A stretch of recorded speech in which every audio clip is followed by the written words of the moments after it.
Pemirsa, SPBU curang di res area kilometer 42 Tol Jakarta Cikampek di Kabupaten Karawang, Jawa Barat yang menarik perhatian Menteri Perdagangan Zulkifli Hasan boleh jadi hanyalah puncak gunung es praktik culas serupa di Republik ini.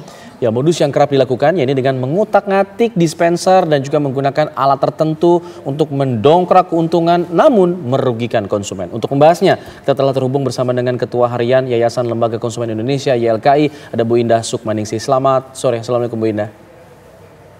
Selamat sore.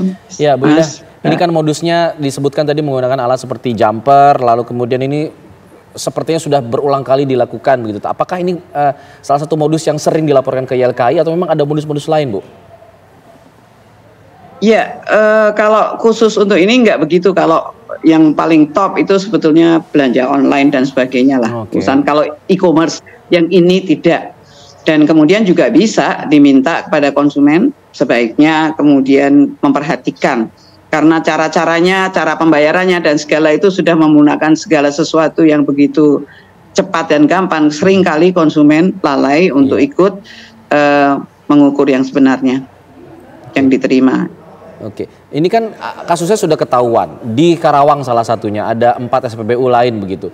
Nah, terus ke depannya akan seperti apa nih? Masyarakat bisa melakukan langkah apa? Karena takutnya ini hanya puncak dari gunung es yang sebenarnya banyak begitu. Apa yang bisa dilakukan oleh masyarakat mengenai hal ini kalau dari kacamata YLKI?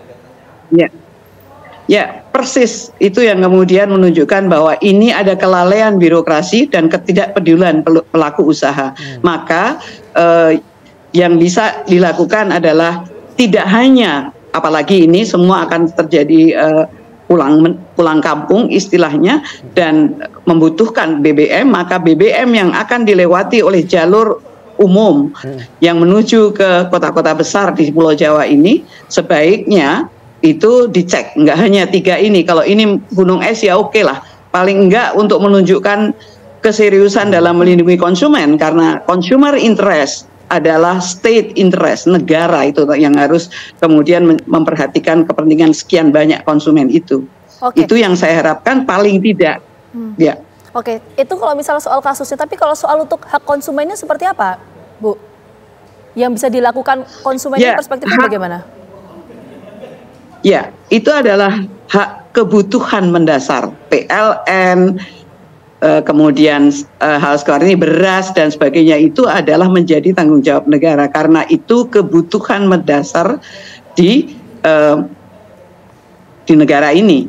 Dan di beberapa negara undang-undang ini atau right of basic need ini atau kebutuhan mendasar ini masuk di dalam undang-undang perlindungan konsumen dan memungkinkan NGO atau atau LSM, lembaga swadaya masyarakat yang begitu banyak di Indonesia itu untuk bersama-sama mengajukan gugatan class action atau gugatan apapun sehingga mereka jera. Dan yang kedua, menurut saya kalau ini perbuatan kriminal itu adalah konsumennya polisi, bukan konsumennya orang, bukan orang dari teman-teman dari perlindungan konsumen swadaya masyarakat. Oke, jadi diharapkan ada langkah konkret dari pihak kepolisian begitu ya, karena ini tindakan kriminal yang harus segera ditindaklanjuti. Terima kasih Bu Indah sudah bergabung bersama kami di Kabar Petang. Selamat sore, Assalamualaikum. Terima kasih, sore, Waalaikumsalam.